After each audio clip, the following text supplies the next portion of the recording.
401, saya akan menjelaskan tentang UTS Perekonomian Indonesia. Berikut presentasinya.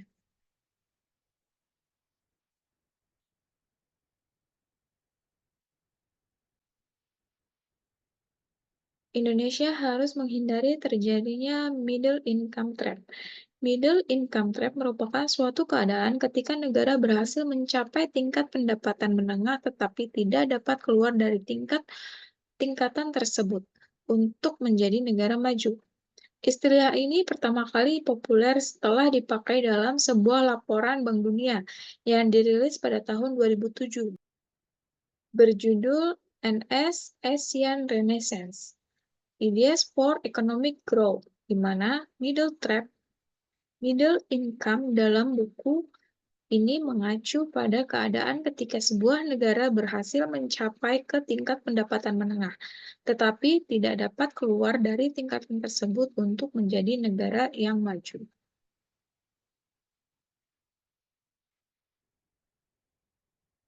Lalu berikut adalah pendapat saya.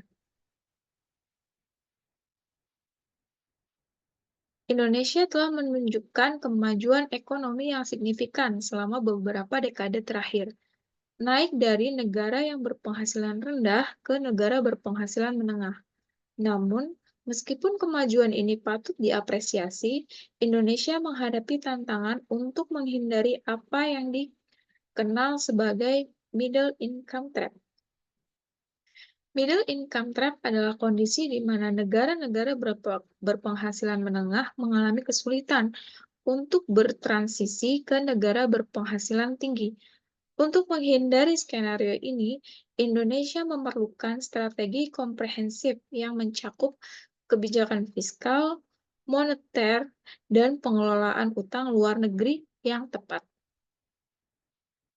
Strategi ini juga harus didukung oleh langkah-langkah lain yang seperti peningkatan kualitas pendidikan, mendorong inovasi dan teknologi, memperkuat infrastruktur, mempermudah berusaha, dan meningkatkan kualitas tata kelola. Lalu kita masuk pada pembahasan.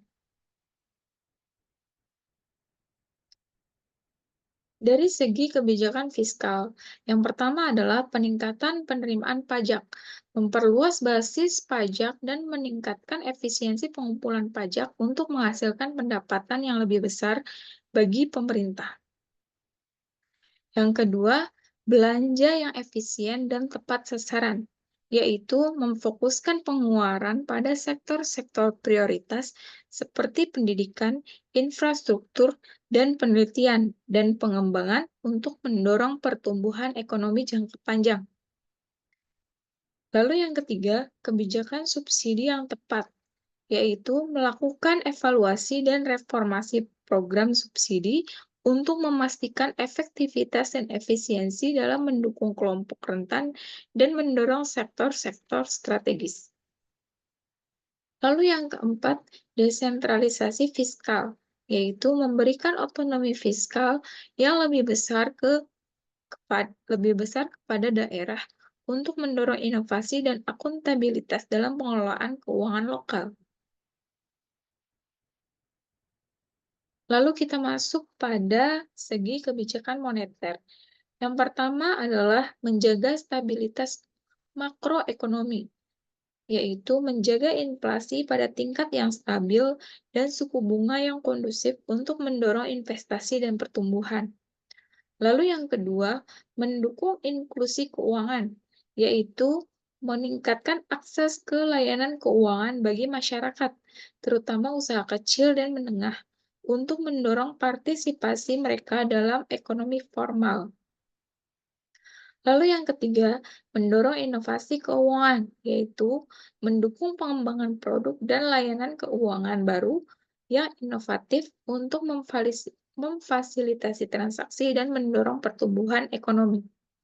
Lalu yang keempat, memperkuat regulasi keuangan, yaitu memperkuat regulasi dan pengawasan sektor keuangan untuk menjaga stabilitas dan melindungi konsumen.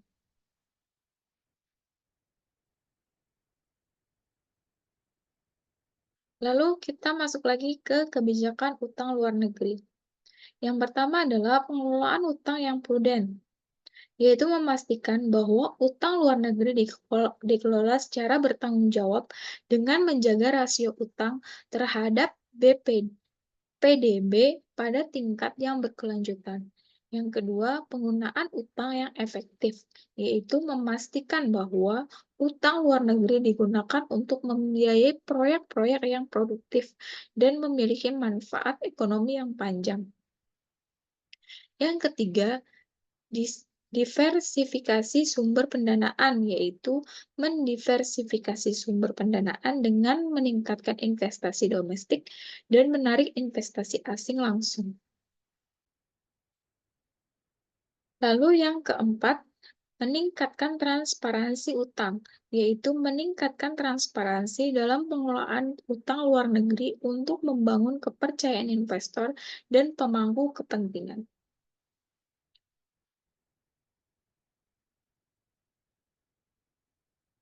Lalu, ada langkah-langkah lain yang dapat dilakukan seperti meningkatkan kualitas pendidikan, yaitu meningkatkan kualitas pendidikan untuk menghasilkan tenaga kerja yang terampil dan berdaya saing yang dapat mendorong inovasi yang produktif.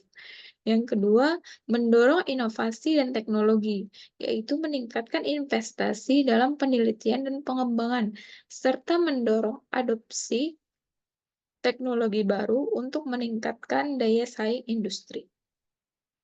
Lalu yang ketiga, memperkuat infrastruktur, yaitu membangun infrastruktur yang memadai seperti transportasi, energi, dan telekomunikasi untuk mendukung konektivitas dan kelancaran kegiatan ekonomi.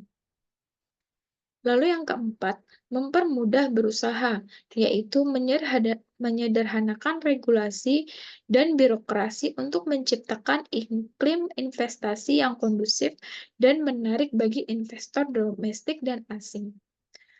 Yang kelima, meningkatkan kualitas tata kelola, yaitu memperkuat tata kelola pemerintahan dan memerangi korupsi untuk menciptakan lingkungan yang kondusif bagi pertumbuhan ekonomi yang berkelanjutan dan inklusif.